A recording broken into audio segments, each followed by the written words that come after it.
صحابہ نے اپنے جسم سے قیمیں کروا دی، ڈے کوئی نہیں بتائی، بالکل نہیں۔ صحابہ جسم سے قیمیں کرائیں، ڈے کوئی نہیں بتائی۔ حضرت ابو عبیدہ بن جراح نے اپنے پیو کا سر کٹیا، لیٹا کوئی نہیں بتائی۔ حضرت عثمان غنی نے حضور کو غزوہ تبوک کے موقع میں 3.5 ارب روپیہ دیتا اجا، کتنا؟ اونٹ، گھوڑے اور سونے اور ہیرے جواہرات حضور کی بارگاہ میں لے کر آئے نا، تو آج کا 3.5 ارب روپیہ بنتا ہے۔ عثمان غنی نے 3.5 ارب روپیہ حضور کو دیتا، لیکن گھر میں میلاد منایا کوئی۔ صحابہ کا میلاد اور تھا، صحابہ گھوڑوں پر بیٹھے، حضور کو کلمہ پڑھا اور اپنے گھوڑوں کو ایڑیاں ماری اور تلوار پکڑ کر ہر طرف یہ کراتے گئے کہ بھائی پیچھے ہٹ جاؤ، اب حضور اب کسرا کی بات نہیں ہوگی، اب کیسر کی بات نہیں ہوگی، اب روم کی بات نہیں ہوگی، اب کافروں کی بات نہیں ہوگی، اب امام الانبیاء کی بات ہوگی۔ اب امام الانبیاء کی حضرت زیاد کی سکن نے لو جس میں میں نے بات بس آپ کو سمجھانے آیا ہوں، حضور نہ محبت کرنی دیتے بات کرتے۔ اگر ابھی تک وہ محمد یہ کہتے رہے کرے، مجھے آپ بتائیں نا یار، جنہیں اصل شادیوں میں آتے کام کرتے ہیں صحابہ کی دیں دوستو بھائی، جنہیں 50 لاکھ روپیہ نہ دیں صحابہ لائے تھے؟ کبھی آئے مولوی بولے مولوی صاحب میں نے اپنے بیٹے کی شادی کرنے مجھے بتائے صحابہ بھی اپنے پتر کی شادی جیتے ہیں۔ دوستو جی صحابہ بھی نہیں جیتے، اس ٹائم کوئی دلیل کی ضرورت نہیں ہے، یہ میرا پتر ہے، کہ میں کہا جلے میرے صد کے پتر رب انہوں نے آپ کو دلیل ہے۔ وہ جو نہ تھے تو کچھ نہ تھا، اور وہ جو نہ ہو تو کچھ نہ ہو، جان ہے وہ جہان کی، جان ہے وہ جہان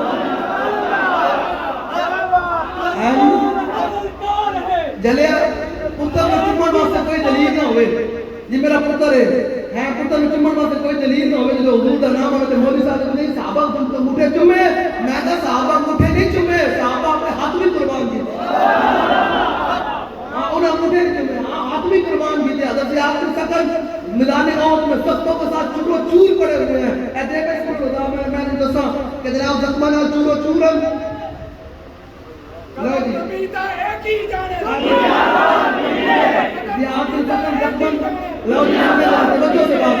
بس اپنے سینوں کو رسول کی محبت کے لیے کھولیں، گھٹ کے حضور نال محبت نہیں ہو سکتی، سن کے نہیں کہ میں نے سن لیا۔ علامہ عبداللہ نابلوسی یہ بہت بڑے عالم ہیں، اعلیٰ حضرت جب ان کا تذکرہ کرتے ہیں نا بڑی توجہ سے بھائی تو ہم گال شال کرنی ہے، میں تیر اٹھا دیں گے بالکل۔ لو جی میں بالکل توجہ سے بات سنیں، توجہ سے بات سنیں، میں کوئی اور تدیب نہیں نہ کیسے مطابع آیا ہوں، میں گال نہیں کرتا ہے نہیں جاگے وہ سیدھی سیدھی گال بھائی پیسے والے جو حضور کے نام تے پیسے نام کی آنا دے داری تو نہیں کرتا جی شہریہ صاحب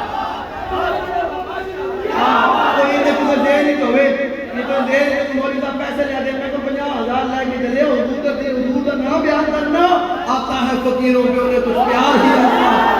بھیگ دے حضور کہے میرے مغفر جبلا۔ اس لیے اب تو بیٹھے ہوئے خوش لوگوں، اس لیے جب میں آتا اپنی مرضی سے ہوں تقریر بھی پھر اپنی مرضی سے اور پھر بیان بھی اپنی مرضی سے، اور پھر کہنے والا کہتا ہوں بھائی میری مرضی کے مطابق بیٹھ کے جاؤ، جس میں نہیں سنی وہ ان کے بعد لینے تو پامان کے بعد چلا جاؤ، جس کے سینے میں کشمیر کے بچوں کا درد نہیں ہو یہاں سے باہر چلا جاؤ، جس کے اندر برما کی بچوں کے خواب بن جائے، میں رسول خطیب نہیں میں آپ کو جگانے آیا ہوں کہ نوجوانوں کا کام یہ نہیں ہے کہ وہ حضور کے میلاد پر دلیلیں پوچھتے پہلے کہ صحابہ میلاد بنایا وہ یہ بول کے مولوی جی ساڈے کول گل ہو سی اس مزہ ہو رہا سی اسو ساڈے کول پاور ہوئی کہ اسلام کی جس طرح ہمارے پاس لبیک کے پاس حکومت ہوگی تو جب اس سال میرا بلوبل شریف آئے گا تو لبیک والے یہ محفل سجا کر یہ لیٹر لگا کر یہ اشتہار چھپوا کر لنگر کروا کر میلاد نہیں بنائیں گے بلکہ یہ ربی الاول کو لال قلعے پر اسلام کا جھنڈا بلند کر میں آپ کو حاشا باللہ کہہ رہا ہوں لبیک کی حکومت آئی لبیک میں اپنا قدم کر دے گیا ہماری محفل لال قلعے پہ ہوگی لال قلعے میں اسلام کا جھنڈا بلند کر کے تو ہم کہتے ہیں مودی باہر نکل